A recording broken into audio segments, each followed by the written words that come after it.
Jingles, inspiring sound. K-Light FM 107.1 Bandung Inspiring Sound. Sahabat K-Light, kita saat ini akan mengikuti perbincangan menarik di acara Lighthouse Family. Temanya sama, Lighthouse Family. Kali ini kita akan bahas mengenai masalah keluarga ya sahabat K-Light, permasalahan anak-anak juga yang bisa Anda ikuti di K-Light FM untuk jam hari ini, jam 16:40. Kita sudah kedatangan tamu seperti biasa, Mbak Kamsya Nuri Finalisya. Selamat sore Mbak Kamsya. Assalamualaikum. Waalaikumsalam. Mbak Kamsya Nuri, kita hari ini ngobrol-ngobrol ini mengenai temanya cukup menarik ya, memandirikan si manja. Iya, ya, betul. ini biasanya buat orang tua yang masih memiliki putra-putri yang masih bisa tergolong dikatakan masih anak-anak ini ya. Iya, betul. Dan kita undang sahabat K-Light ya di sore hari ini untuk bergabung ya di nomor telepon 2531972 atau SMS-nya di 0812203192. Kita ikuti perbincangan dalam Lighthouse Family sahabat K-Light, temanya memandirikan si manja ya. Saat ini kita ngobrolin mengenai sebuah kasus nih Mbak Kamsyah ya. Iya, ini kasusnya nih. Kasusnya nanti bisa saya bacakan terlebih dahulu ya. Seorang ibu merasa kesulitan untuk melibatkan Andi, sang anak yang usianya 4,5 tahun, dalam melakukan kegiatan dan perlu dibujuk terlebih dahulu. Misalnya untuk mengambil minum sendiri, memegang botol susunya sendiri, bermain sendiri atau merapikan mainannya. Ketika diminta memilih baju pun, ia masih sulit menentukan pilihannya. Andi juga masih menggunakan botol susu sehari-hari dan untuk tidur malam ia juga memerlukan botol susunya untuk terlelap. Tengah malam ia minta susu lagi lalu kembali tidur.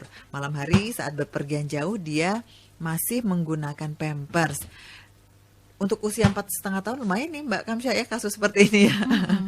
Nah sebetulnya Andi ini sudah mampu untuk buang air kecil sendiri ke kamar mandi, tapi saja ia jarang sekali menyampaikan kebutuhan itu kepada orang tua maupun kepada gurunya. Orang tua mendapat keluhan juga dari gurunya di TK bahwa sang Andi, anak ini selalu menolak mengikuti kegiatan. Ia juga cenderung pasif saat di sekolah dan sang guru juga merasa kesulitan melibatkan anak-anak dalam aktivitas kelas.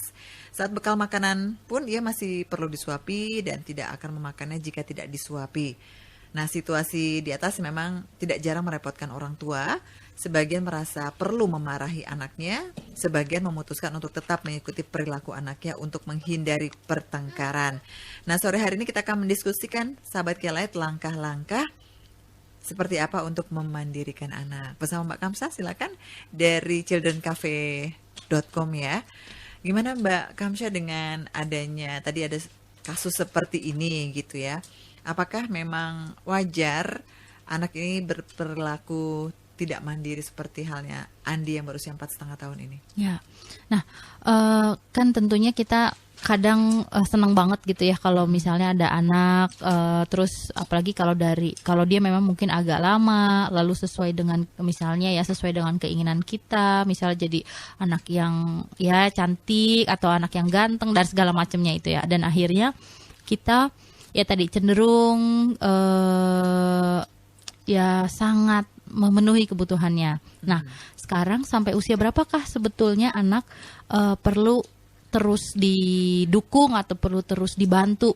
Nah, kalau misalnya kita lihat wajar nggak sih anak berperilaku tidak mandiri? Ya wajar kalau misalnya memang dia masih usia 2 tahun ke bawah, misalnya kira-kira begitu ya. Nah, tetapi kan kita tentunya bisa melihat bahwa ada tuh tandanya di usia sekitar 2 tahunan, di mana nih anak biasanya ibu-ibu pasti ngerasa, ini kenapa sih pas umur-umur 2-3 tahun nih banyak banget berantemnya gitu, disuruh ini nggak mau, disuruh itu nggak mau. Nah, ini sebenarnya jadi kayak tanda dari si anak bahwa nih ini adalah saatnya saya diajarkan kemandirian gitu, atau juga ini adalah saatnya di mana saya mulai melihat bahwa dunia saya tuh isinya bukan cuma saya sama ibu saya. Nah, kira-kira seperti itu.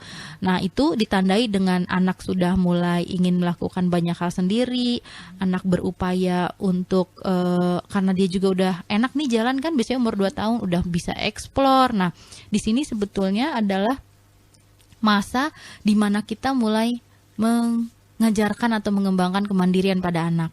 Nah, wajar nggak kalau misalnya umur 2 tahun belum mandiri? Ya wajar, tetapi kita sudah mulai mengajarkannya. Oke. Mau dibilang mandiri nggak mandiri nih umur berapa, ya tentunya kita harus tahu dulu nih, misalnya umur 4 tahun tuh biasanya dia itu sudah bisa apa sih gitu kan. Ya tentunya karena dia badannya udah gede, langkah, bukan hanya langkah, lari malah udah bisa, manjat udah bisa, tangannya udah kuat dan segala macamnya. Tentunya banyak hal yang berhubungan dengan memenuhi kebutuhan diri harusnya dia udah bisa. Jadi kalau 4,5 tahun seperti kasus tadi wajar nggak? Ya nggak wajar, Nggak wajar gitu ya. ya. Apalagi di sini masih memakai pampers ya. Ini masih artinya belum bisa mandiri untuk ke kamar kecil sendiri gitu ya.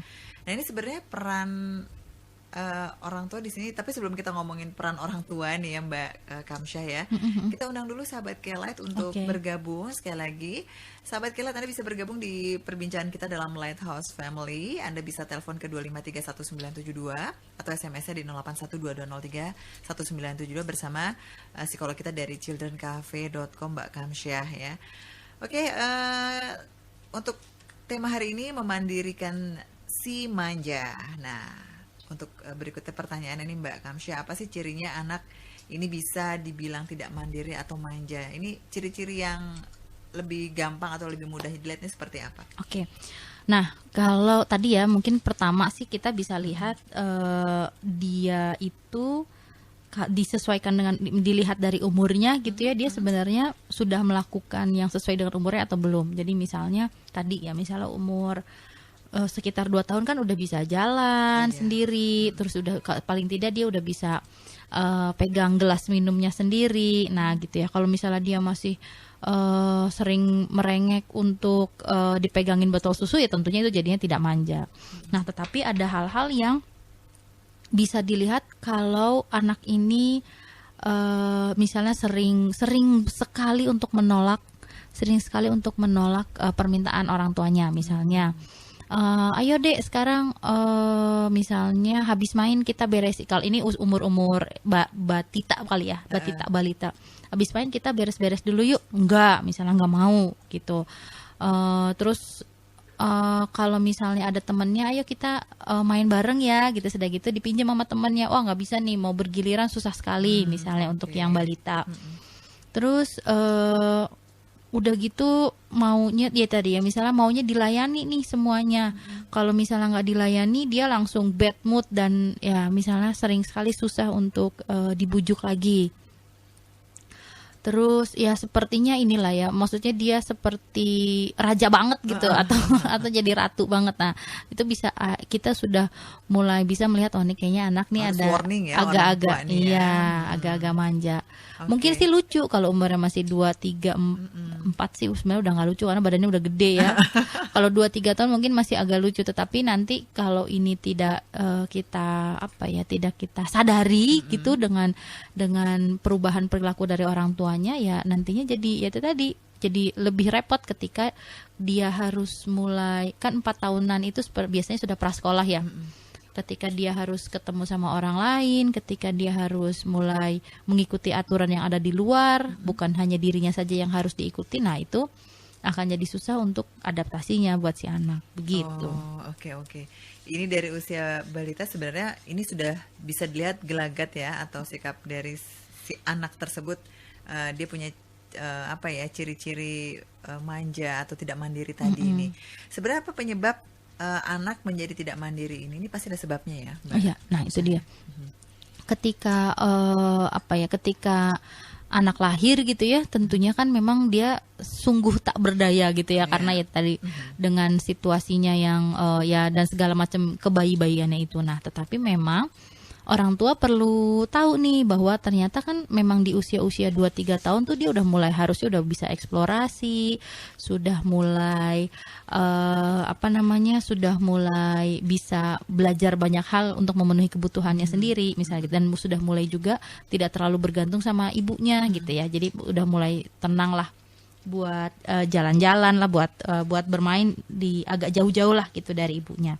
Nah, tetapi bisa jadi gitu ya, orang tua itu yang pertama nih penyebabnya kan, kalaupun kita misalnya mau bilang ya pasti orang tua nih masalahnya gitu ya, cuman ya orang tua juga kadang-kadang merasa enggak kok, kayaknya saya biasa aja gitu, saya mah ya sayang, saya kadang suruh juga dia untuk melakukan hal-hal yang sebaiknya dia lakukan, tapi memang anaknya susah misalnya gitu. Nah, sekarang mungkin kita memang harus melihat bahwa kadang ada ketidakkonsistenan dari kita gitu ya sebagai orang tua.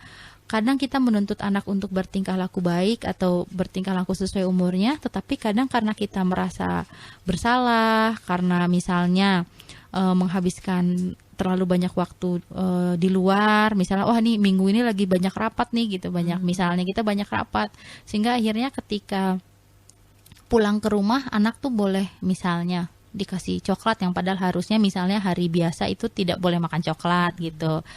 Atau misalnya yang biasanya anak harus tidur jam 8 karena misalnya kita lagi jarang main, akhirnya kita perbolehkan dia untuk bisa tidur lebih lama. Nah, kita harus mawas diri, sebenarnya ada nggak sih perasaan bersalah dalam diri kita yang membuat kita itu ya tadi tidak konsisten tadi gitu, akhirnya jadi tidak konsisten. Terus kita juga harus lihat nih, misalnya tadi si merasa bersalah ternyata nggak apa-apa nih, tapi ternyata udah gitu bisa jadi ada ketidakkonsisten. Jadi misalnya kita udah konsisten, tapi ternyata ada orang dewasa lain di lingkungan anak yang membiarkan anak untuk tetap bayi misalnya gitu. Oke. Jadi nangis dikit dikasih apa gitu, nangis dikit melakukan sesuatu itu karena permen misalnya, ayo pintar, ayo dikasih permen misalnya. Ya enggak lah, kalau kalau anak makan ya makan aja gitu ya, bukan makan karena ada permennya gitu misalnya. Jadi memang kita harus melihat apakah ada orang dewasa lain gitu ya yang membentuk perilaku itu, atau malah mungkin memang memberi contoh gitu. Betul. Atau ada ya bukan orang dewasa kali ya, tidak hanya orang dewasa gitu, tetapi juga bisa misalnya dari anak lain gitu ya, bisa jadi ada anak lain dan ditirulah oleh sang anak ya. Nah ini di sini selain tadi peran orang tua di sekelilingnya juga ada yang ya mempengaruhi juga, karena orang tuanya merasa saya tidak pernah memberikan contoh, ternyata ada orang dewasa di sekitarnya juga memberikan contoh, atau mungkin rekan-rekan sebayanya, teman sepermainannya juga yang memberikan contoh seperti itu. Nah, bagaimana kita bisa menghindari hal tersebut gitu ya? Karena misalnya kita tahu nih ada orang dewasa, ternyata pengasuhnya mungkin ya, bagaimana kita cara memberitahukannya. Dan untuk anak-anak kan agak-agak sulit ya, teman-teman sebayanya seperti apa kita bisa memproteksi gitu si anak kalau kelakuan seperti itu tidak baik gitu.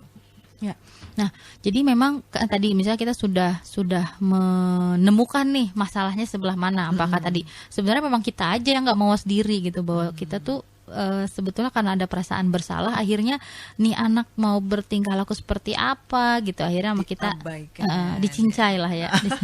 Atau memang ada orang dewasa lain misalnya. Atau memang kita itu ya tadi, selain mungkin kita nggak merasa bersalah, tetapi kita lupa aja gitu bahwa anak nih yang tadinya semua untuk dia itu kan sebenarnya memupuk egoisme anak gitu ya.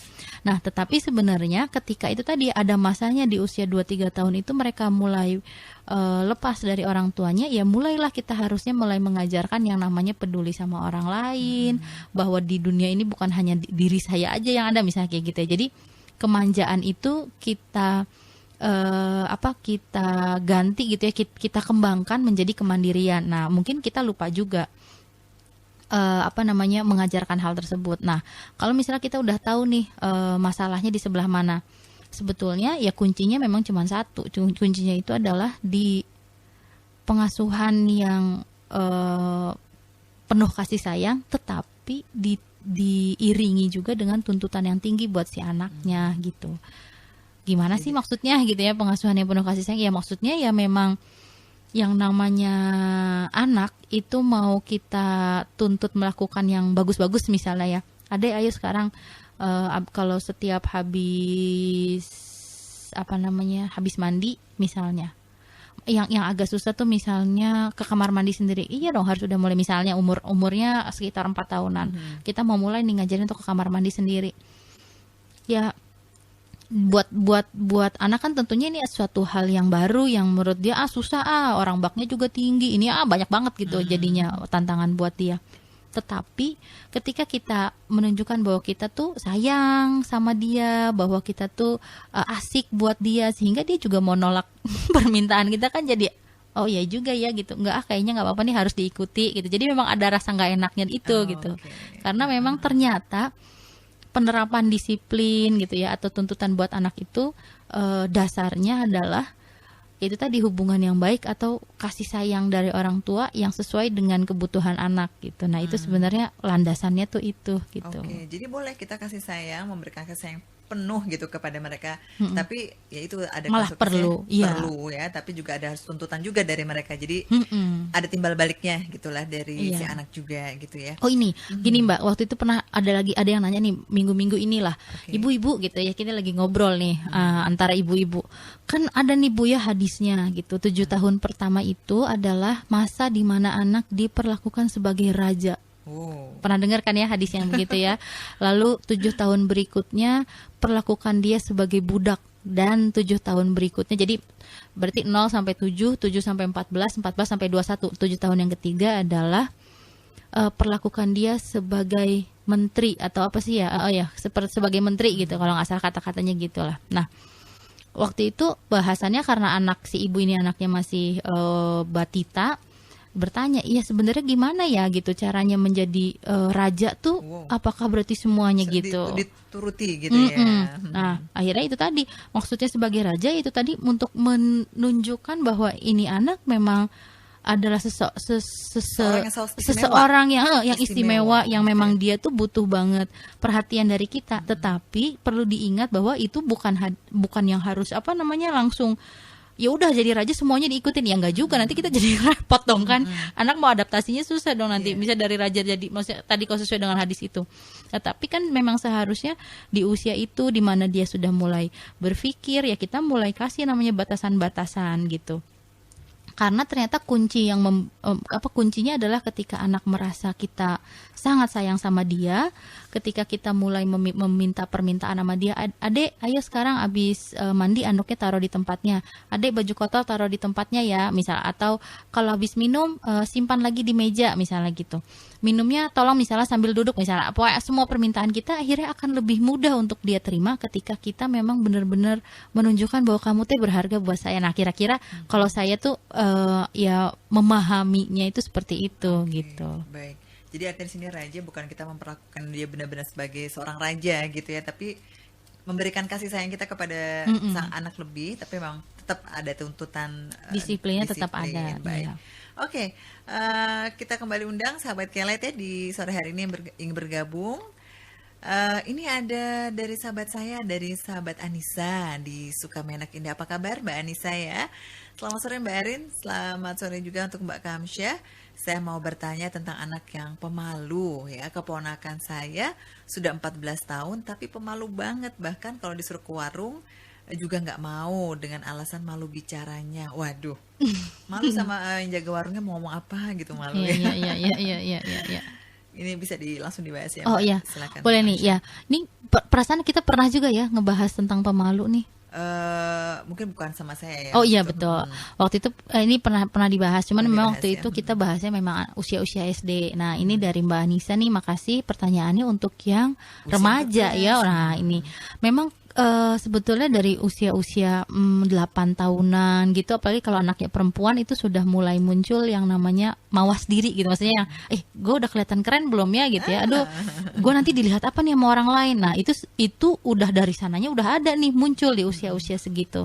Nah apabila si orang tua tidak mendukungnya dengan pujian yang sesuai gitu ya, atau dengan rasa atau dengan perlakuan yang mengembangkan keberhargaan diri anak, ya tentunya anak bisa jadi sangat pemalu banget gitu memang. Nah, gimana sih kok bisa ada anak usia 14 tahun begitu? Nah, mungkin memang harus dilihat dulu nih anak emang waktu dulunya emang jarang dipujikah gitu, atau dia memang tipe yang segala sesuatunya sudah terpenuhi sehingga jarang melakukan pemenuhan dirinya sendiri gitu. Ketika jadi misalnya ada butuh apa-apa, ya udah nggak apa-apa nanti diambilin, nanti dibeliin, sehingga akhirnya dia memang yang nggak tahu bagaimana caranya gitu. Jadi memang harus dilihat dulu apakah karena dia jarang dipuji, atau memang karena dia keterampilan sosialnya rendah gitu ya, atau memang dia pernah punya insiden yang pernah punya suatu situasi di mana dia ketika misalnya berbicara, apakah dia gagap ataukah dia ya pernah salah bicara lalu diketawain habis-habisan misalnya gitu. Nah itu yang perlu dicari tahu dulu nih, alasannya apa. Kalau misalnya memang dia masalahnya keterampilan sosialnya, mungkin ya bisa dideketin terus diajak ngobrol, kira-kira kalau misalnya mau ngomong sama orang, ngomongnya pertama apa dulu sih. Terus kalau di warung tuh kira-kira kita ngambil sendiri ya, jadi dilakukan kayak role play gitu ya, bermain perannya kira-kira akan seperti apa kalau di sana. Terus kalau memang tipe anak yang nggak pedean banget, bisa dilakukan ya memang pelan-pelan kita dampingi dulu. Misalkan nggak pede nih, kalau kita langsung suruh gitu ya udah takut duluan nih anaknya. Ya paling nggak kita mulai coba temenin, Dek, coba cari kamu mau beli apa gitu. Tadi kita butuh apa lagi sih? Kita pelan-pelan bangun kepercayaan dirinya bahwa sebenarnya dia bisa sendiri. Jadi tapi harus didampingi terlebih dahulu ya. Kalau yang nggak pede iya. Kalau misalnya yang sebenarnya sih kalau yang cuman kayak tadi ya, kalau ya bisa jadi sih sebenarnya memang semuanya butuh didampingi, tapi bisa jadi juga kalau emang nggak berat-berat amat gitu ya, emang dia juga ke sekolah udah biasa ketemu orang mah sebetulnya nggak perlu juga didampingi gitu. Nah kecuali kalau mungkin yang tadi memang ada pernah insiden ketika dia ketemu orang pernah dia gagap, akhirnya dia malu banget buat ngomong misalnya gitu. Nah itu yang ya selain memang dilatih juga cara ngomongnya gimana ya, selain itu juga dibilang bahwa nggak ada situasi yang benar-benar mengancam kamu gitu. Ketika bicara sama orang, kamu cuek aja gitu. Jadi memang kita motivasi lah pedenya gitu. Kalau misalnya memang ada situasi di mana dia ada nih pernah gitu ya ketemu, memang ada yang dia gagap banget sampai akhirnya aku nggak mau lah pokoknya pekerjaan yang ketemu sama orang katanya gitu, karena ketika aku mulai cemas aku tambah nggak bisa ngomong kata dia gitu. Oke, nggak apa-apa sebenarnya orang itu tidak ya gitu ya. Jadi akhirnya kita memang memberikan mau menunjukkan pengandaiannya kalau ya gitu ya. Jadi kita mulai memaparkan kepada dia apa sih hal terburuk yang bisa terjadi, terus motivasi sebenarnya apa yang bisa kamu lakukan, kamu bisa latihan. Nah gitu, kombinasi antara memotivasi dan latihan secara real gitu ya, misalnya role play. Nah itu yang bisa dilakukan. Baik. Gitu. Oke, ya mudah-mudahan ini jadi masukan yang baik ya untuk sahabat Anda. Sekarang kalau udah 14 tahun nih mengajak berbicaranya kan juga berbeda ya. Udah seperti anak-anak yang sudah menginjak usia iya, ini udah remaja. Kalau nggak malu banget sebenarnya malah remaja lebih mudah untuk diajak ngobrol gitu. Betul. Ya, karena kan sudah banyak kosakatanya gitu ya, udah pemahamannya udah bagus gitu. Oke. Baik, terima kasih untuk sahabat Anissa dan untuk sahabat Kelet yang lain, silakan Anda boleh bergabung. Ini ada sahabat Yuli Aditya. Terima kasih ya sahabat Yuli. Pertanyaannya sore, anak mandiri sejak kecil, how to teach ya. Kalau dibiasakan dengan please atau help to, can you help ya gitu. Kita juga selalu bilang terima kasih, lalu kita puji, nih gimana nih Mbak? Ya, kalau tadi misalnya anak mandiri sejak kecil. Nah, how to teach-nya itu sebetulnya ya itu tadi, lakukan hal-hal yang paling tidak pemenuhan kebutuhan dirinya itu diawali dengan ya lakukan yang dia bisa gitu. Kalaupun emang dia nggak bisa ya coba aja gitu, maksudnya yang paling mudah yang dia bisa lakukan aja seperti apa, dan minim kritik aja lah, intinya sih sebenarnya begitu kalau mau mandiri sejak kecil. Misalnya anak umur 4 tahun, ya kan susah ya kalau mau beresin tempat tidurnya sendiri. Ya iya jelas susah, tetapi kan kita bukan masalah rapihnya, tapi kan masalah mandirinya ya. Kalau memang dia sudah dibangun sejak kecil, lama-lama toh kalau dia badannya udah gede, keterampilan tangannya udah bagus, ya pasti jadi rapi juga misalnya. Jadi kita jangan menuntut lebih gitu ya, untuk mandiri itu, dan kita beri pujian tadi. Nah ya. itu dia untuk yang pujian. Nah ya, jadi kan sebetulnya yang namanya please gitu ya, tolong dong gitu ya. Sebetulnya kan itu ya tadi ya bagian dari sopan santunnya, tetapi kalau dari kemandiriannya itu adalah dia sadar betul atau dia tahu bahwa setiap orang itu punya tanggung jawab gitu. Jadi kalau misalnya habis main ya bukan tolong dong gitu ya, karena itu memang tanggung jawab dia gitu. Nah kalau untuk kalau untuk membantu misalnya membantu ibunya, tolong ini diangkat, ibu lagi nyapu misalnya gitu. Nah itu ya tentunya ya yang namanya kita melibatkan anak itu juga bagian dari mengembangkan kemandirian dan tanggung jawab. Tetapi untuk hal-hal memenuhi kebutuhannya dia, ya tentunya ya dia tinggal bukan disuruh ya, tapi memang diarahkan. Adek pilih bajunya mau yang mana, adek ini dibawa ke sana misalnya gitu. Jadi memang menurut saya memang harus jelas gitu bahwa itu adalah tanggung jawab dia begitu. Nah kalau kita mau mengajarkan untuk bilang apa tadi, misalnya setiap kali dia melakukan sesuatu yang membantu kita lalu kita bilang terima kasih, ini tentunya bagian dari ini ya, apa namanya, kayak sopan santun gitu ya, dan manner kali ya, ini lebih ke manner. Betul. Baik. Ini terima kasih untuk sahabat Yuli ya. Jadi setuju ya tadi seperti apa yang dikatakan Mbak Yuli ya tadi. Terima kasih untuk pertanyaannya. Kita masih ada waktu Mbak Kamsyah ya di perbincangan kita dalam Lighthouse Family. Nah, tadi kita masih ada pertanyaan sedikit nih untuk pengaruhnya nih, anak pengaruhnya bila tidak mandiri ini kedepannya seperti apa sih untuk dewasanya gitu loh. Kalau kita terus saja gitu membimbing dia gitu, walaupun nanti orang tua juga capek sendiri gitu ya, tapi pengaruhnya untuk si anak ini apa? Nah, tentunya kalau anak yang tadi ya yang tidak mandiri itu sebenarnya pengaruhnya buat dia adalah dia tidak menikmati hidupnya tentu ya, karena kan dia jadi minim eksplorasi gitu ya, dia jadi minim pengalamannya, dia jadi hari-hari buat dia itu jadi tidak menyenangkan pada saat dia tidak dipenuhi keinginannya misalnya gitu, atau hari-hari itu jadi banyak pertengkaran karena pasti ada situasi, ada waktu di mana situasinya tidak sesuai dengan apa yang dia inginkan gitu. Jadi memang yang pertama anak manja itu untuk ke dirinya akan mempengaruhi banget mood gitu ya, moodnya dia. Lalu setelah itu karena anak yang manja ini kan banyak sekali keterampilannya yang akhirnya jadi tidak berkembang ya, karena misalnya selalu dipenuhi gitu. Terus dia juga biasanya manja itu kan hubungannya dengan egois ya, sehingga dia tidak berkembang nih yang namanya empati atau peduli sama orang lain. Nah, sehingga ketika berteman nanti dia jadi garing gitu. Jadi nggak asik gitu ya. Jadi nggak asik.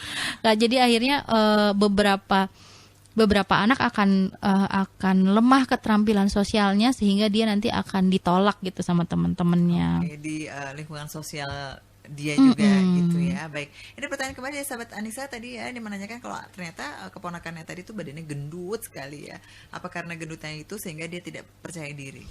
Kalau gendut banget sampai ada gendut banget itu kan berarti sepertinya memang situasi di lingkungannya pun gitu ya, sadar tidak sadar pasti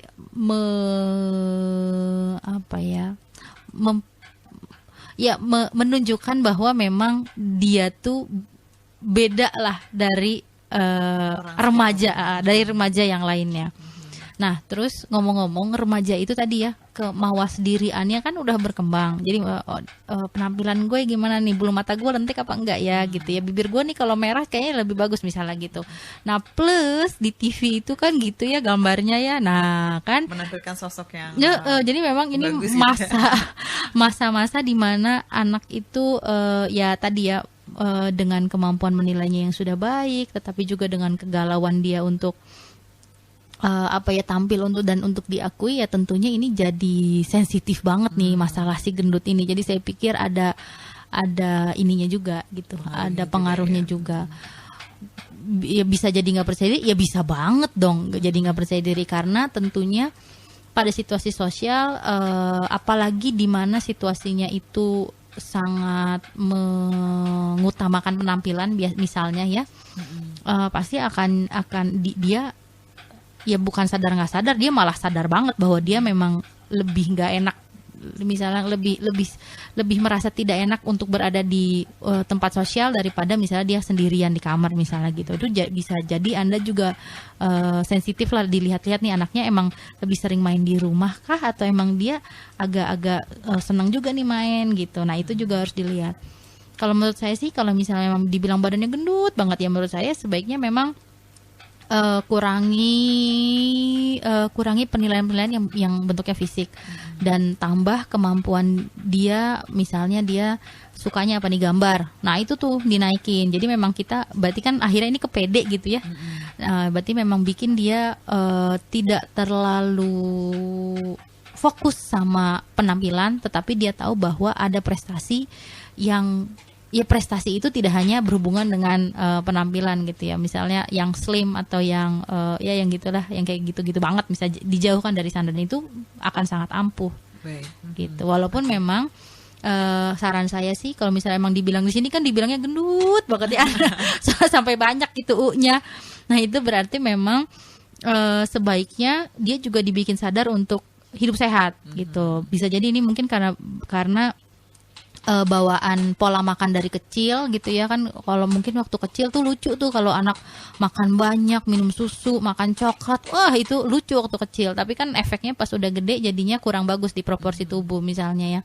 Nah, dan anak zaman sekarang emang biasa banget nonton TV dan kurang bergerak misalnya. Itu berarti bikin juga kesadaran akan hidup sehat. Bukan diet tapi memang hidup sehat. Jadi misalnya ayo kita lebih banyak berolahraga, kurangi yang manis-manis, misalnya lebih banyak buah. Nah, yang kayak gitu-gitunya tuh juga jadi agenda buat si teteh ini. Oke. Baik, ini tadi salah satu cara mengatasinya. Nah, cara mengatasi yang lainnya seperti apa juga nih Mbak Kamsya? Yang mana nih? Untuk pertanyaan selanjutnya nih ya. Tadi kan ada kasus yang seperti ini ya, dari bentuk badannya.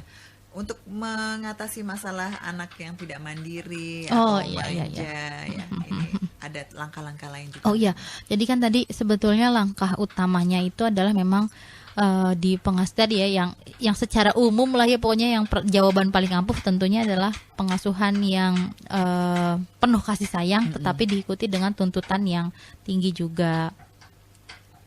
Nah, tapi setelah itu memang kita punya ya langkah-langkah detailnya jelas harus kita lakukan. Yang pertama adalah ya memang tuntutannya itu disesuaikan dengan usianya. Misalnya kalau tadi ya misalnya anak umur 2 tahun harusnya udah bisa apa? Ya paling tidak dia udah bisa minum sendiri. Terus misalnya anak umur 3 tahun udah bisa apa? Ya misalnya dia udah mulai coba deh ajarin untuk mau pakai bajunya sendiri, misalnya gitu. Terus udah mulai ke kamar mandi tolong harus bilang gitu ya. Biasakan anak-anak untuk menyampaikan kebutuhannya. Jadi langkah-langkah berikutnya setelah menjadi orang tua yang penuh kasih sayang dan memberikan tuntutan adalah kita berikan tanggung jawab yang sesuai dengan usianya. Jadi tanggung jawab itu penting. Baik, itu tadi cara atau langkah-langkah untuk mengatasi si manja ya dan yang tidak mandiri ini. Baik, rasanya nggak kerasa nih Mbak Kamsya perjumpaan kita di acara Lighthouse Family untuk sore hari ini memandirikan si manja. Mungkin sebelum kita akhiri jumpa kita di sore hari ini, Mbak Kamsya ada yang ingin disampaikan juga nih? Ya, tadi ada yang hubungannya dengan masalah pujian gitu ya. Nah, ini jadi ada ininya juga nih, ada hubungannya dengan memandirikan anak. Gimana sih caranya biar anak tuh lebih mudah untuk jadi mandiri? Ya, itu tadi kalau yang berhubungan dengan pujian adalah sesuaikan pujian kita gitu ya, orang dewasa di sekitar anak dengan perilaku yang dimunculkannya gitu. Jangan sering-sering memberikan pujian yang berhubungan dengan misalnya apa ya, cantik banget misalnya gitu. Pokoknya pujian yang mengarahkan anak bahwa dia tuh kayaknya yang paling sedunia gitu ya. Ya itu yang perlu kita kurangi gitu ya. Tetapi yang perlu dikembangkan adalah pujian bahwa wah, sudah rajin bangun pagi nih sekarang gitu. Wah, atau misalnya wah, adek sekarang ke kamar mandi bisa sendiri. Wah, ibu senang banget misalnya lagi. Jadi memang pujian itu kita harus sadar gitu ya sebagai orang dewasa di sekitarnya bahwa pujian itu bukan untuk bikin anaknya senang, tetapi untuk bikin kepercayaan dirinya jadi baik muncul, gitu. Jadi muncul. Baik. Ini menarik sekali ya perbincangan kita ya Mbak Kamsya di acara Lighthouse Family dari childrencafe.com. Ya. Terima kasih, dan mungkin untuk sahabat-sahabat Kelight ya yang ingin berkonsultasi lebih banyak ya mengenai permasalahan anak-anak Anda, bisa langsung lihat di website ya. Ya, silakan ke childrencafe.com untuk websitenya, atau kita juga punya fanpage ya di Facebook, itu Children Cafe. Oke, baik. Untuk permasalahan dan juga konsultasi lebih banyak dan langsung bertemu dengan para psikolog di childrencafe.com, bisa langsung ada line telepon atau hotline yang bisa dihubungi di sana. Iya. Terima kasih Mbak Kamsya atas Makasih, kehadirannya. Mbak Rin. Dan sahabat Kala, kita masih lanjutkan acara kita masih dalam Lighthouse Family sampai dengan pukul 18 petang nanti.